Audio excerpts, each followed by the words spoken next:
Kiriman SMS yang ingin saya sempurnakan datangnya dari Kak Lila. Kata Kak Lila, perkara ini berlaku tahun lepas. Beliau telah pun kunjungi, bercutilah di salah sebuah negara di rantau ini. Saya tak nak sebut negara mana, tapi di rantau ini. Dan beliau dan suami serta seorang anak telah pun pergi makan di salah sebuah kedai, restoran berdekatan dengan hotel yang mereka menginap. Sedang makan lauk pauk lauk pauk Melayu. Duduk anak beranak ni dah pesan lauk pauk, mereka makan. Datang seorang lelaki. Lelaki ini berpakaian jubah serba putih dengan sarban lagi, Kisi.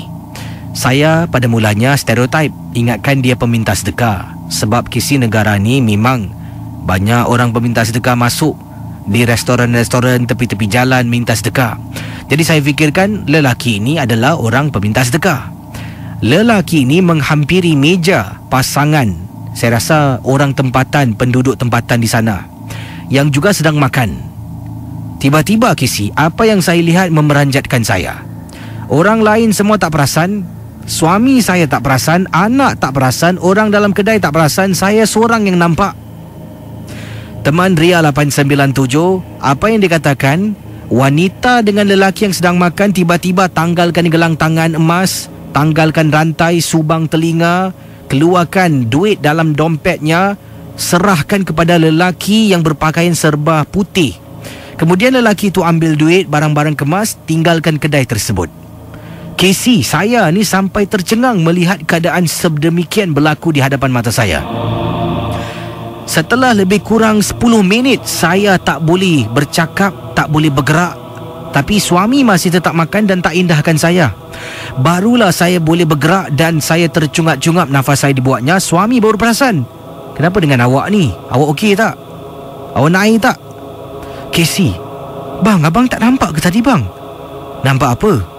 Casey, barulah dua pasangan yang dirompak secara halus. Tiba-tiba memegang tangan, pegang dompet, lihat kiri kanan, dan semua perhatian pada mereka. Orang kedai pun datang. Mereka menangis. Casey, mereka menjadi mangsa rompakan dengan menggunakan perbuatan halus. Itulah peristiwa, Casey. Dan saya nak nasihatkan kepada semua, kalau nak pergi ke ... ini, supaya lebih berhati-hati dan berwaspada. Boleh tak Casey tanya mereka yang pakai yang arif, mungkin seperti Syed Alatas ke, Obert Mardi ke, Pak Radin ke,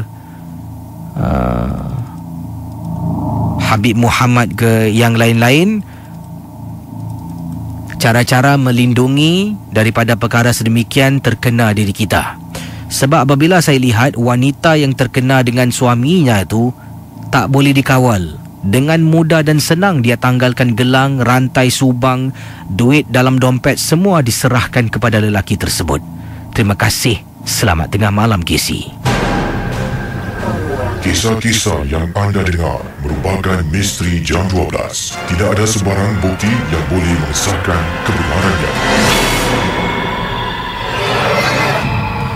Okey, teman Ria 897. Wah, tadi kisah saya rasa tu mungkin yang diceritakan tu adalah kisah pukau mungkin saya tak pastilah pukau ke bukan, tapi saya rasa itu mungkin ilmu pukau yang digunakan sehingga kan ialah teman kita ni yang memberikan segala harta bendanya tu tak perasan yang dia telah pun menyerahkan segala wang, barang kemas yang dimiliki.